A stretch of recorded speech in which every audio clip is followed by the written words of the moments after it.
Hi there, I'm Mia, and at 29 years old, I find myself freshly divorced from my husband, Fred. Our love story began back in college, where we shared classes and quickly fell for each other's charms. Despite our strong bond, there was a persistent thorn in our side. Fred's mother, Holly. She seemed to harbor an inexplicable animosity toward me, constantly meddling in our relationship. Despite voicing my concerns to Fred, he struggled to confront his mother, torn between loyalty to her and his love for me. Eventually, I resigned myself to endure Holly's unwarranted criticisms, believing Fred was inadvertently feeding her ammunition. Our relationship weathered many storms, with frequent arguments over his mother's influence. However, Fred eventually saw reason and ceased divulging details about our lives to her. After 3 years of dating, we tied the knot, much to Holly's chagrin. Her attempts to sabotage our marriage proved futile, and we distanced ourselves from her toxic presence for a while. During this period, both Fred and I found success in our careers. Although I outearned him slightly, to maintain balance, we split our expenses unevenly, with me covering the lion's share. Yet, despite our marital happiness, I felt a void within me, a need to pursue something of my own. Drawing upon my knack for design, I delved into graphic design as a side venture. Keen to keep it under wraps, I embarked on courses and invested in equipment without Fred's knowledge. My best friend, Jess, was the sole confidant of my new endeavor, offering encouragement and practical advice. As my skills flourished, Jess introduced me to acquaintances who were eager to engage my services. Despite my novice status, they admired my work and entrusted me with projects, gradually expanding my client base. This newfound source of income alleviated financial pressures and allowed Fred and me to enjoy a more comfortable lifestyle. With each paycheck, I squirreled away savings, dreaming of treating Fred to something special, a token of gratitude for standing by me through thick and thin. I hadn't broached the topic with him yet, and every time I considered it, it seemed like he was avoiding any serious conversation. It became evident to me that something was amiss, but he remained tight-lipped about it. The first inkling I had of trouble was when Fred confessed to me that he had exhausted his entire paycheck on investments just a week after receiving it. We had a heated disagreement about it, but we managed to patch things up for the time being. To make ends meet, I put in extra hours at work, which helped alleviate some of the strain. The following month, Fred repeated the same pattern, leaving me feeling exasperated. I couldn't fathom how he could squander his earnings so recklessly. In my frustration, I lashed out with hurtful words, though I later regretted my outburst. However, when the same scenario repeated itself for the third consecutive month, I reached my breaking point. I have become more cautious with my finances, working tirelessly not just at my day job, but also with my burgeoning graphic design side business, which was increasingly becoming our primary source of income. When Fred once again found himself strapped for cash, I was fed up. How could you let this happen again? Have you learned nothing? I admonished him. Despite his attempts to justify his actions, I refused to shoulder the burden of his financial irresponsibility any longer. It was a tough decision, but I made it clear that I would not be bailing him out this time. Fred's reaction was one of indignation and defensiveness, but I stood my ground. You can't gamble away your entire paycheck and expect me to cover for you, I asserted firmly. I won't enable this behavior any longer. Our argument escalated, with accusations hurled back and forth. In the end, Fred stormed off, leaving me to grapple with the turmoil of our crumbling relationship. In the aftermath of our confrontation, I couldn't shake the feeling that there was more to Fred's behavior than met the eye. Suspicions began to creep in, and I couldn't help but wonder if Holly, his overbearing mother, was somehow involved. Determined to get to the bottom of things, I decided to do a bit of sleuthing while Fred was out. It didn't take long for me to uncover the truth. Fred had been deceiving me. With access to his bank account, which he had unwittingly left logged in on my laptop, I discovered that he had more than enough funds squirreled away, contrary to his claims. As I scrutinized Fred's transactions, I couldn't find anything out of the ordinary apart from the usual debits. Perplexed, I wondered why he had been hiding his finances from me and weaving lies. Seeking clarity, I delved into his messages, and the first person I noticed him texting was his mother. Their conversation revolved around our recent altercation, with Fred painting me as the antagonist, claiming I had berated him for withholding money. Holly, his mother, seemed to revel in this discord, affirming her suspicions about me. As I scrolled further, I unearthed a disturbing revelation. Holly had been relentlessly disparaging me to Fred, labeling me as materialistic and insinuating that I was with him solely for financial gain. Ironically, I was the primary breadwinner in our household. Their exchanges showed how Holly's toxic influence had fueled Fred's grievances against me, magnifying minor annoyances and nurturing his resentment. The final blow came when I discovered their scheme to cut me off financially. Initially hesitant, Fred succumbed to Holly's manipulations, gradually acquiescing to her demands. He fed her ammunition by disclosing incidents where I expressed frustration, further stoking her animosity toward me. It was a devastating betrayal, leaving me reeling with hurt and confusion. Uncertain of my next steps, I sought solace in my best friend Jess. Nestled in her company, I shared the distressing truth I had uncovered, seeking her guidance in this tumultuous moment. Jess, ever the steadfast confidant, listened intently, offering her unwavering support as I grappled with the betrayal inflicted by those closest to me. I grappled with the weight of the situation, unsure of the best course of action. It seemed glaringly obvious. Cut off Fred's support, wait for him to hit rock bottom, then file for divorce.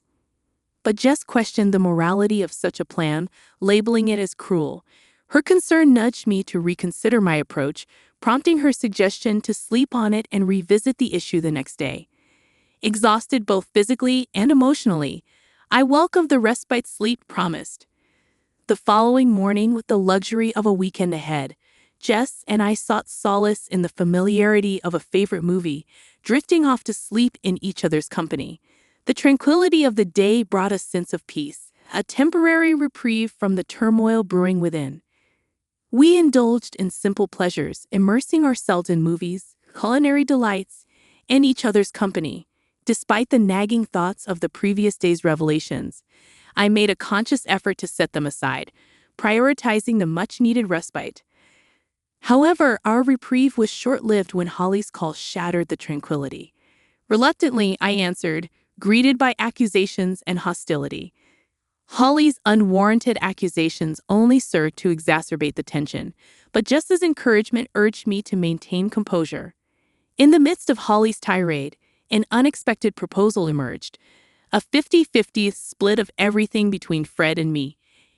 It was a proposition tinged with skepticism, a test of my commitment to the marriage. Despite the audacity of her demand, I agreed, willing to entertain any possibility of salvaging what remained of our relationship.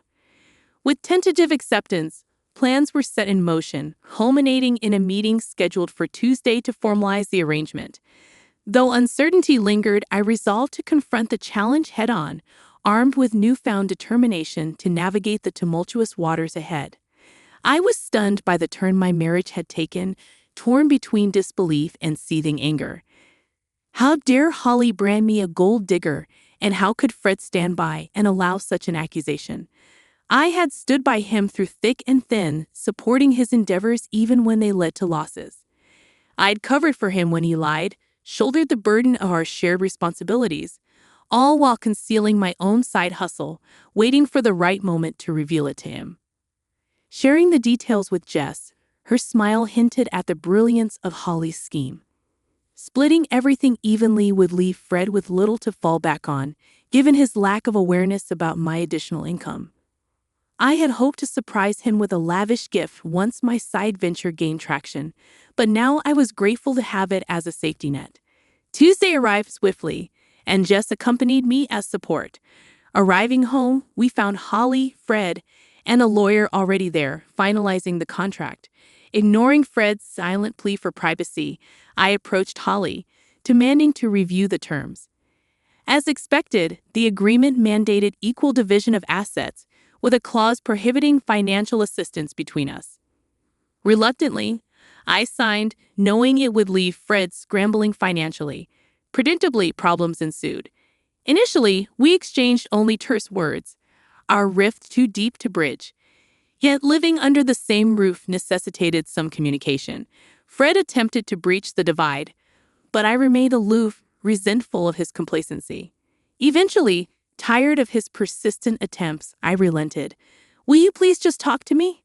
We can't keep going on like this," Fred pleaded. His admission of missing our connection stung, juxtaposed against his willingness to sign away our financial unity.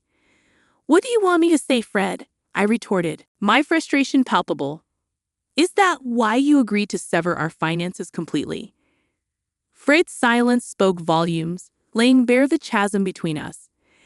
As we stood at the precipice of our shattered marriage, I grappled with the weight of our choices, uncertain if reconciliation was even possible. "I just needed to know where your loyalty lies, Mia. Despite all the issues caused by your mother, you still choose to side with her. Is this truly what you believe is best for us?" "Please, Fred, don't speak ill of my mother like that. And what wealth do you possess that you're so concerned about? I don't understand. I'm simply trying to make things right between us. Can we not lash out at each other?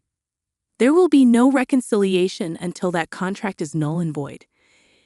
It's only been 2 weeks since we signed it, and I've seen no evidence to suggest you're not here for the money. If you're struggling financially, just let me know. I'm willing to help. Wouldn't that be a breach of the contract? I won't risk violating it. Why are you making this so difficult? Can't we just be civil?" I could see Fred grappling with conflicting influences, your mother's and his own. The Fred I married wouldn't have succumbed to such manipulation. That month, I diligently paid off our major debts, leaving Fred in a bind. With my share settled, I had more disposable income. Jess and I indulged in lavish outings, while Fred always had an excuse for his financial constraints. My graphic design side gig thrived, leading me to consider quitting my day job. Meanwhile, Fred struggled, his portion of the pantry often bare. While part of me empathized, I reminded myself he brought this upon himself. Holly's unexpected visit left me uneasy. Accusing me of stealing from Fred, she threatened to involve the police. Confused and defensive, I demanded an explanation. "You're accusing me of seeking revenge on Fred because I don't like the contract he made us sign. Please, your son has been struggling all month, but it's not because I've stolen his money to fund my outings to fancy places. He has no money to steal, and you know it. And let's not forget who actually coerced us into signing that contract in the first place. You forced it upon us, and now your son is paying the price." "Liar. I'm calling the police right now." "Go ahead. I haven't taken a single cent from your son." "Then how do you have so much money? Your job doesn't pay that much more than Fred's, and he's told me you've cut back your hours."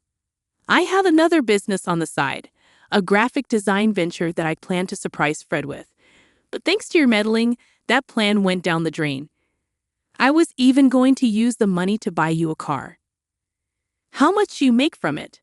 "More than you think, you see. I didn't lie. I was trying to do something good, and then you ruined it. If you care so much about your son, maybe you should be the one supporting him." With that, I handed the divorce papers to Fred. I had filed for divorce right after we signed the contract, holding on to them until the right moment. Fred's shock was palpable, but I felt no sympathy. Holly's satisfaction should have been evident, considering it was what she had been pushing for. Instead, she looked furious now that she understood the consequences for Fred. I informed them I would be moving out in 3 weeks, agreeing only to continue splitting the remaining loan payments. Fred tried to plead with me, but I remained resolute, reminding him that this was the consequence of his actions. In the following months, I found liberation from the toxic relationship. Holly contested the divorce, but with our assets legally separated, there was little for Fred to gain. In fact, he ended up losing more, unable to keep up with the mortgage expenses on the house we sold. He moved back in with his mother. Meanwhile, my business flourished, and I gained lucrative opportunities with big brands. It was a blissful and rewarding period for me. I'm grateful I had something to fall back on, sparing me from the fate Fred endured. Perhaps this will serve as a lesson for him in the future. but that's not my concern anymore.